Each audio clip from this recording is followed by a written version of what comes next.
Dunia terbagi dua oleh keyakinan dan ambisi. Suara lonceng gereja di Eropa bersahutan dengan azan dari menara masjid di Timur Tengah. Para raja dan paus menyeru perang suci demi salib dan Tuhan. Sementara di timur, para pemimpin Islam bersiap mempertahankan tanah suci mereka. Inilah awal dari perang terpanjang dalam sejarah peradaban, Perang Salib. Pertarungan bukan hanya tentang tanah, tapi tentang iman, kehormatan, dan masa depan dunia. Dengarkan kisah ini sampai akhir, karena dari darah dan api lahir pelajaran besar tentang kekuatan iman dan kemanusiaan.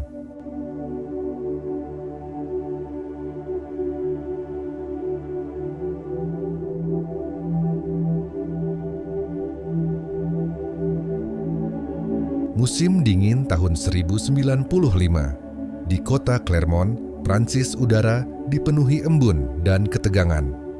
Ribuan bangsawan, ksatria, dan rakyat jelata berkumpul di lapangan utama, menanti suara sang paus. Paus Urban II berdiri di atas mimbar tinggi, mengenakan jubah putih berlapis emas, mahkota salib di kepalanya. Ia menatap lautan wajah dengan sorot mata yang membakar semangat. Yerusalem, kota suci kita, dirampas dari tangan orang-orang kafir, serunya lantang. Suara tangisan dan doa bercampur dengan teriakan, Deus vult, Deus vult, Tuhan menghendakinya. Para ksatria berjanji akan berangkat menuju timur, menebus dosa dengan darah musuh. Gereja menjanjikan surga bagi siapapun yang bertempur demi salib. Tiba-tiba, lonceng gereja berdentang, tanda lahirnya sebuah perang suci. Dari istana hingga desa, kabar seruan itu menyebar seperti api di musim kering. Dunia barat bersiap berangkat menuju timur, tak tahu bahwa perang ini akan mengubah wajah dunia selamanya.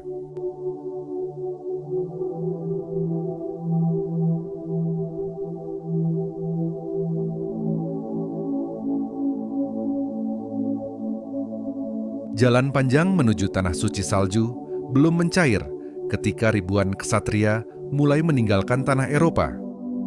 Mereka datang dari berbagai negeri, Prancis, Jerman, Italia, dan Inggris, semua dengan panji salib di dada. Anak-anak muda, petani, hingga bangsawan tua ikut berangkat. Bukan hanya untuk iman, tapi juga harapan akan kemuliaan dan harta. Perjalanan menuju timur bukan sekadar perjalanan suci, itu adalah neraka terbuka. Kelaparan, penyakit, dan kelelahan menjemput sebelum pedang musuh pun diangkat. Namun semangat Deus vult terus menggema dari barisan depan. Mereka melintasi Hongaria, Bizantium, hingga Anatolia, wilayah asing yang penuh jebakan dan tipu daya.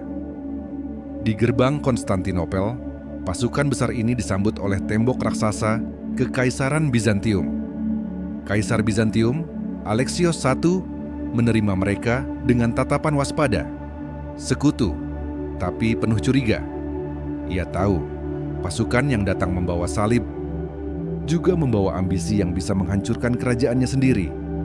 Dan dari Konstantinopel, mereka pun melangkah lagi ke tanah yang dijanjikan menuju Yerusalem.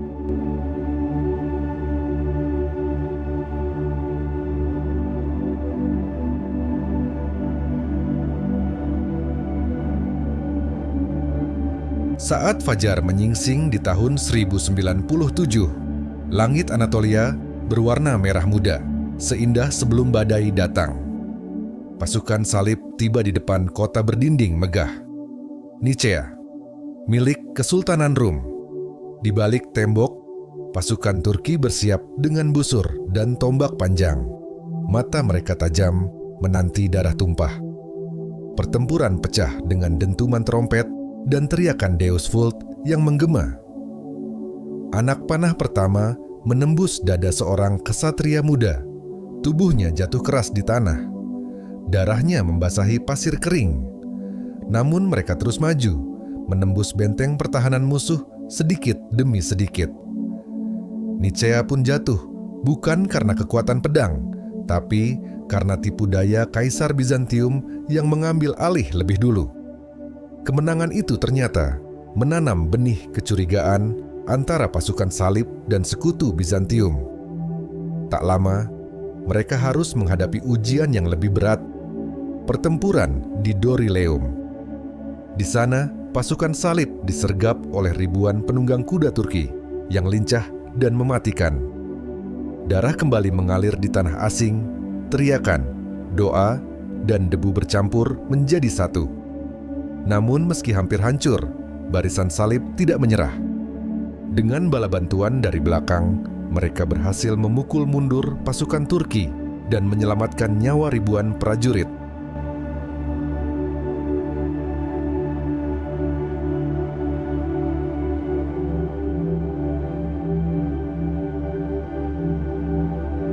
Pasukan salib berbaris meninggalkan Dorileum, melangkah ke arah barat laut, menuju kota besar bernama Antiokhia, gerbang menuju Yerusalem.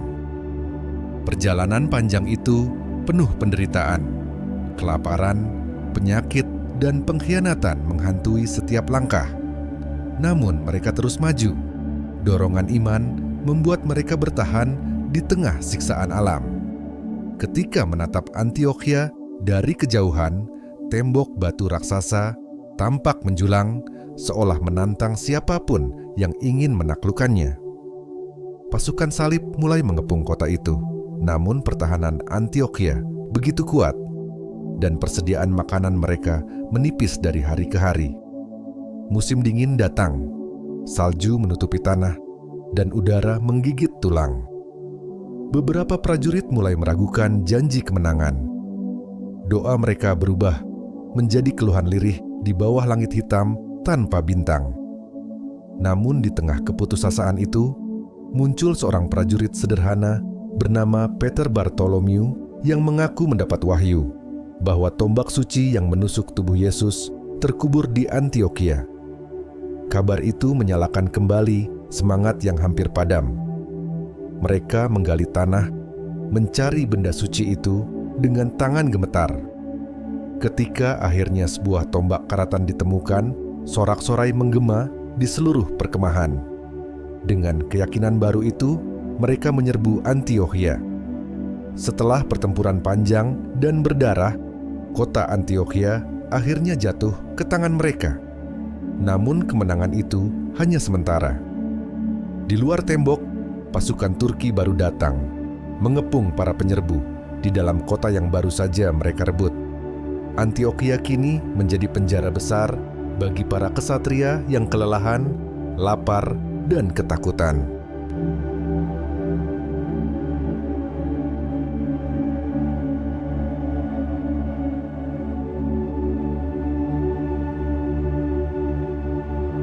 Setelah bertahun-tahun berperang dan menyeberangi lautan penderitaan, pasukan salib akhirnya melihat kota yang mereka impikan, Yerusalem.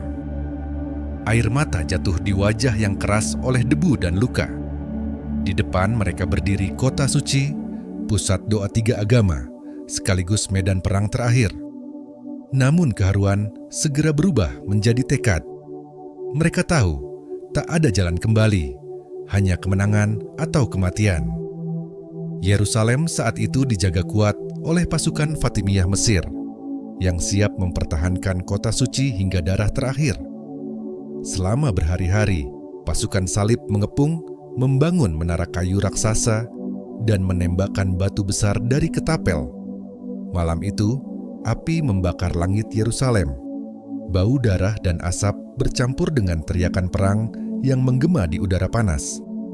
Menara pengepung akhirnya menyentuh dinding kota.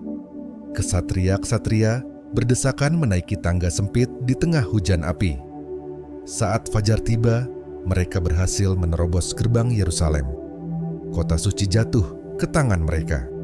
Namun kemenangan itu berlumur darah.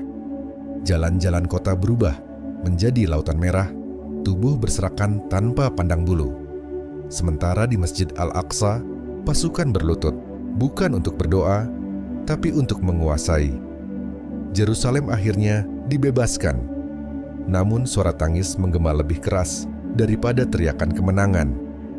Para ksatria meletakkan pedang mereka, memandangi kota yang kini sunyi. Mereka menang, tapi kehilangan sesuatu yang lebih dalam, kemanusiaan.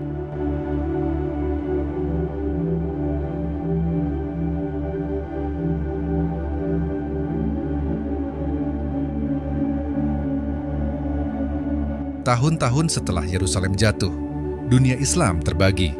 Tetapi, luka di Tanah Suci membangunkan api yang lama tertidur. Di tengah kekacauan itu, muncul seorang pemuda Kurdi bernama Yusuf bin Ayyub. Kelak dikenal sebagai Salahuddin. Ia bukan lahir dari garis bangsawan besar, tapi dari kebijaksanaan, kecerdikan, dan iman yang tak tergoyahkan. Saat bangsa-bangsa Islam bertikai, Salahuddin memilih jalan yang berbeda, mempersatukan mereka di bawah satu panji, Islam. Ia memulai langkah kecil di Mesir, menjadi wazir di bawah kekuasaan Fatimiyah, tapi diam-diam membangun kekuatan baru. Rakyat mencintainya bukan karena ketakutan, tapi karena keadilan. Ia menolak kemewahan dan hidup sederhana. Nama Salahuddin mulai menggema ke seluruh Timur Tengah. Bukan sekadar pemimpin perang, tapi lambang harapan. Sementara itu, pasukan salib mulai gentar. Mereka mendengar kabar tentang seorang jenderal yang menaklukkan tanpa kebencian dan memaafkan tanpa kelemahan. Salahuddin tahu, perang bukan hanya soal pedang, tapi juga hati. Ia menulis surat damai kepada para penguasa Kristen Timur, menawarkan keadilan di bawah hukum Allah. Namun, seruan damainya diabaikan. Maka, ia bersiap menghadapi dunia dengan iman dan strategi. Di bawah bimbingan Allah, ia mulai menyatukan Suriah, Mesir, dan Hijaz, mempersiapkan kebangkitan Islam untuk merebut kembali Yerusalem.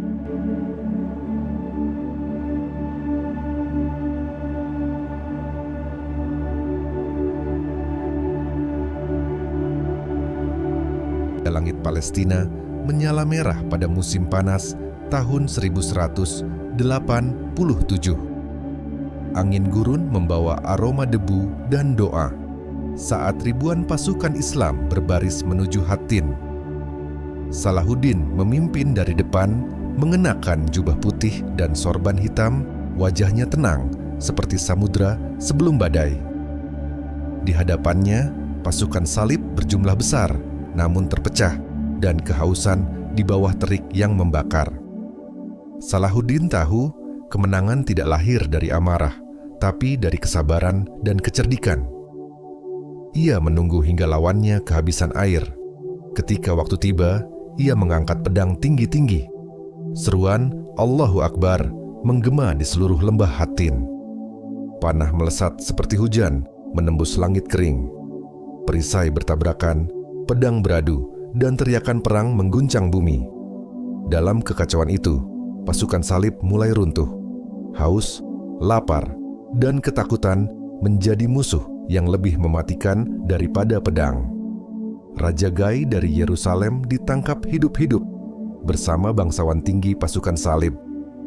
Di hadapan tawanan, Salahuddin tidak marah. Ia menawarkan air kepada Raja Gui, menunjukkan kebesaran hati yang tak dimiliki banyak pemenang. Namun bagi mereka yang mengkhianati perjanjian dan menumpahkan darah tak berdosa, hukum ditegakkan tanpa ampun. Perang Hattin menjadi kemenangan besar, titik balik yang menggetarkan dunia. Seluruh negeri Islam bersujud syukur, sementara dunia Kristen terkejut. Nama Salahuddin kini menjadi legenda hidup.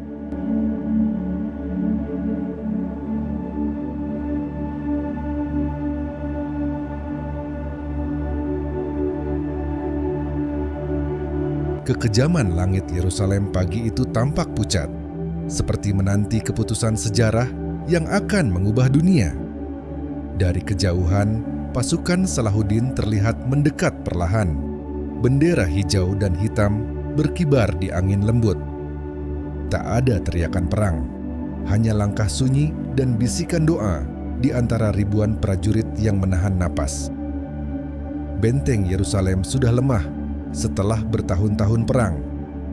Namun Salahuddin tidak ingin darah kembali mengalir di tanah suci.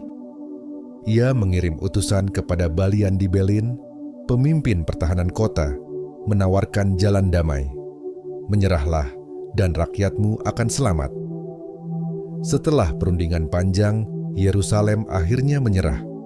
Bukan karena ketakutan, tapi karena kepercayaan terhadap kehormatan Salahuddin.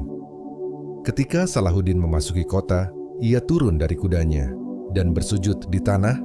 Air matanya jatuh di atas debu Yerusalem.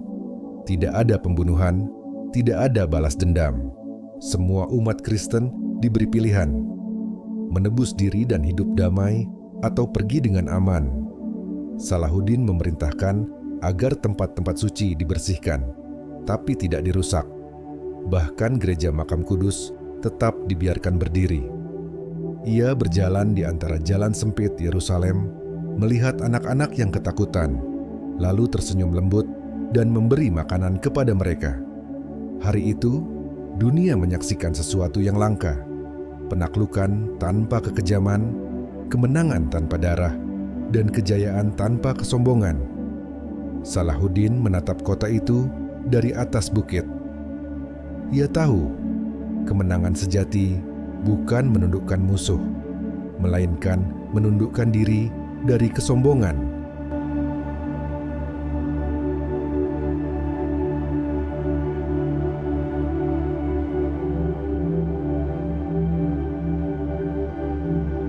Langit Palestina tampak muram, mendung kelabu, menggantung di atas padang pasir yang pernah menjadi saksi darah dan kemuliaan. Pasukan Kristen kembali datang dari barat, dipimpin oleh Raja Richard dari Inggris, singa dari utara yang haus akan kehormatan dan kemenangan.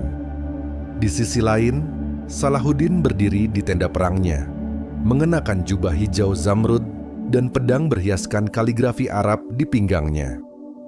Kedua raja ini tak pernah bertemu secara langsung di medan perang, namun nama mereka bergema saling menghormati di antara dua dunia. Pertempuran di Arsuf menjadi saksi pertemuan kekuatan dan strategi. Pedang beradu, tombak menembus debu, dan suara takbir bersahutan dengan pekikan ksatria. Namun meski keras, perang ini diwarnai dengan kehormatan. Saat Richard jatuh sakit, Salahuddin mengirim dokter dan buah-buahan untuknya. Begitu pula, ketika pasukan Islam kekurangan air, Richard memerintahkan tentaranya untuk tidak menghalangi. Di antara pedang dan darah, dua pemimpin besar itu justru menanamkan benih penghormatan yang abadi, bukan kebencian. Perang Salib ketiga tak berakhir dengan kemenangan mutlak bagi siapapun, tapi berakhir dengan perjanjian.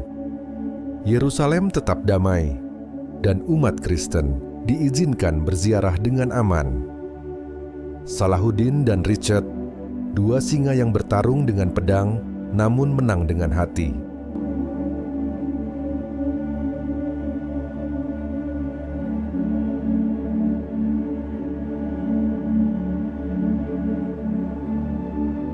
Langit Palestina berubah warna, dari merah perang menjadi jingga senja yang tenang. Setelah bertahun-tahun pertempuran, darah, dan penderitaan, akhirnya dunia mulai lelah berperang. Salahuddin dan Richard sama-sama tahu, tak ada lagi yang bisa dimenangkan selain perdamaian. Perjanjian Ramla pun ditandatangani, menegaskan Yerusalem sebagai kota suci yang terbuka untuk semua umat beriman. Tak ada teriakan kemenangan, hanya keheningan panjang dan kelegaan yang menetes di setiap jiwa yang lelah. Richard kembali ke negerinya dengan luka dan kehormatan, sementara Salahuddin tinggal menjaga kota suci dengan kebijaksanaan. Waktu berjalan, namun nama mereka tetap hidup, bukan karena kekuatan pedang, tapi karena kebesaran hati. Dari abu perang salib muncul warisan yang tak ternilai. Lahirnya jembatan ilmu, budaya, dan pemahaman antara dua dunia yang dulu bermusuhan. Tanpa disadari, Pertarungan panjang itu justru membuka gerbang Renaissance di Barat, berkat ilmu dan peradaban Islam yang mengalir ke Eropa. Kini, ratusan tahun kemudian, perang itu tinggal cerita, tapi pesannya tetap hidup, bahwa kekuatan sejati bukan pada menaklukkan, melainkan memahami.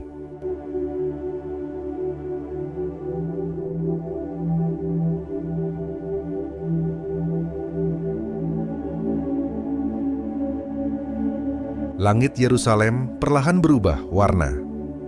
Dari merah perang menjadi emas kedamaian. Di antara batu-batu tua dan debu sejarah, dua nama abadi tetap bergema. Salahuddin dan Richard, dua singa dari dua dunia yang akhirnya bertemu di satu titik, kemanusiaan. Karena di balik perang selalu ada pelajaran. Dan di balik perbedaan selalu ada cahaya. Menatap Yerusalem yang kini tenang, tak lagi diwarnai teriakan perang, tapi doa yang bersahutan. Di atas bumi yang dulu bergetar oleh pedang, kini hanya tersisa angin yang membawa pesan.